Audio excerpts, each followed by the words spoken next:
Picture this. It's a Saturday morning. You've got a cold drink, the sun is out, and you are finally ready to mow the lawn. You grab your gas can, tip it over the mower tank, and nothing. A sad little trickle. Again. Now here's the thing, you filled that can 3 days ago. And your mower has a 1-quart tank. So where is all the gas going? The answer was right next door. And once I figured it out, I didn't get mad, I got creative. If you've ever had someone take advantage of you, quietly, repeatedly, like they thought you'd never notice, this story is going to hit different. I'm talking about a revenge so perfectly crafted, so beautifully patient, that the thief essentially punished himself. Smash that like button, subscribe if you're new, and buckle up because this one gets messy. There's a specific kind of frustration that comes not from a single dramatic betrayal, but from a slow, creeping wrongness you can't quite name yet. That's where this story starts. For weeks, every time I headed out to mow the lawn, I grabbed my 5-gallon gas can from the back patio, and every single time it was almost empty, not bone dry. Not half full.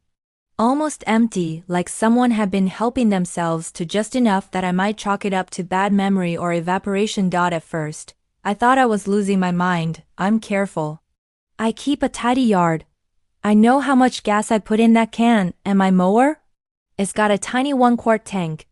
The math simply did not add up. So I started paying attention. I started noticing small things. The can wasn't always sitting at exactly the angle I'd left it. Sometimes there were faint scuff marks on the patio near it, like something had been dragged and set back down carefully. And my neighbor, let's call him Dale, seemed to always have a freshly mowed lawn, always had his car running smooth, and never, not once, did I ever see him make a trip to the gas station. But suspicion isn't proof. And I'm not the type to go knocking on someone's door and accuse them of something without being sure. So I decided to find out the truth. This was back before you could just slap a $30 security camera on your fence and call it a day. If you wanted surveillance footage, you were getting creative.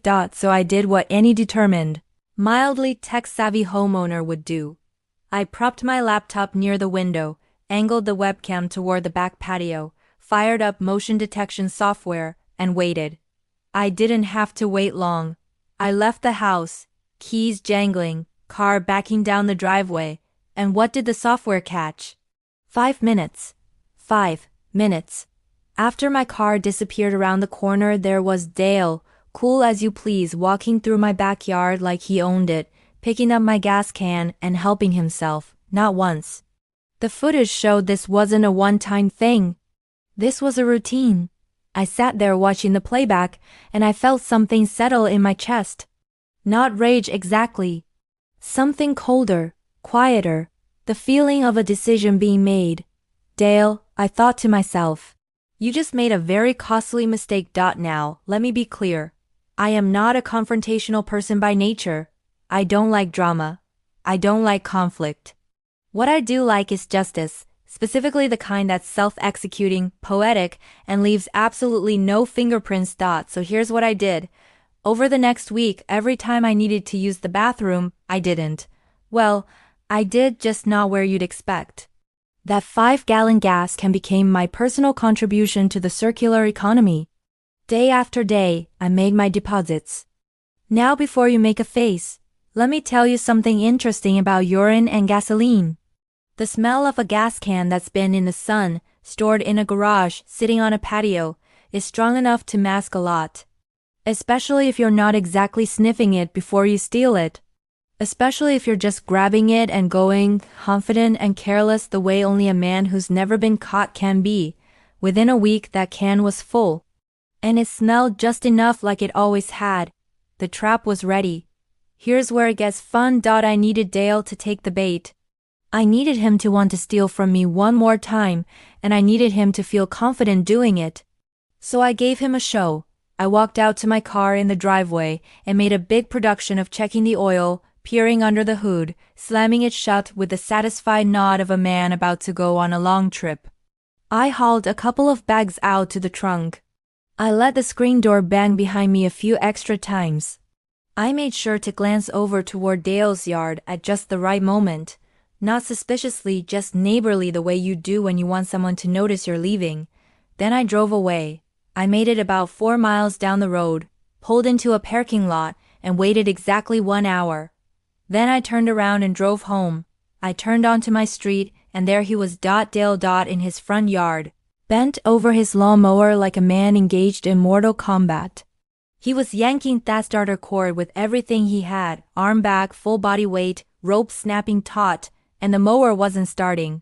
Not even close. He yanked again, and again. His face had gone from pink to red to a shade I can only describe as emergency.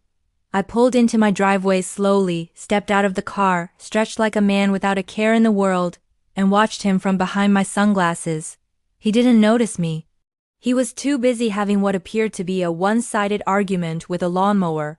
I went inside, made myself a sandwich, and watched from the window. About 30 minutes later, Dale gave up on the lawn. He wiped his hands on his jeans, climbed into his car, and drove off down the street. He made it about 2 blocks. I know this because I heard it, the engine sputtering, coughing, and then going silent in that specific way that means whatever was in that fuel system was not, in any sense of the word, gasoline. I walked to my back patio. I looked at the gas can. Empty. I smiled so wide my face hurt now. I want to pause here and say something important, because I've seen the comments on stories like this. But why didn't you just confront him? Why didn't you just call the police? Here's why. Dale wasn't just a guy who borrowed gas without asking. Dale was, to put it plainly, a piece of work. The kind of neighbor who collected grievances the way other people collect parking tickets, frequently and without remorse. And as I dug a little deeper into my curiosity about the man next door, I discovered something interesting. Dale had outstanding arrest warrants. Now here's where the second act of this revenge gets beautiful in a completely different way. Because there's this program, a sheriff's ride-along program, where members of the public can apply to spend a shift with a deputy, see how law enforcement operates, that kind of thing. Very civic-minded. Very community-oriented. I filled out an application. In Dale's name, with Dale's address. When the sheriff's department showed up to coordinate his ride-along, well, they ran his name. And when you have active warrants, a visit from law enforcement tends to go in a very specific direction. Dale did not. In fact, get to go on a ride along. Dale went somewhere else entirely. Let me paint you the full picture of what justice looked like that week on that quiet suburban street. A man who had been casually, repeatedly stealing from his neighbor, not because he had to, not out of desperation, but out of pure lazy entitlement. That man watched his lawnmower refuse to start, watched his car roll to a humiliating stop 2 blocks from his house, and then watched a sheriff's deputy show up at his door, all because he couldn't keep his hands off a gas can that wasn't his. There was no dramatic confrontation. There was no screaming match over the fence. There was just a man reaping, in spectacular fashion, exactly what he has sown. And me? I was inside, eating my sandwich, completely unbothered. That feeling, that quiet, settled satisfaction of watching the universe correct itself. That's not anger. That's not bitterness. That's something much more peaceful. That's justice doing its job. You know, people always say the best revenge is living well. And sure, that's true.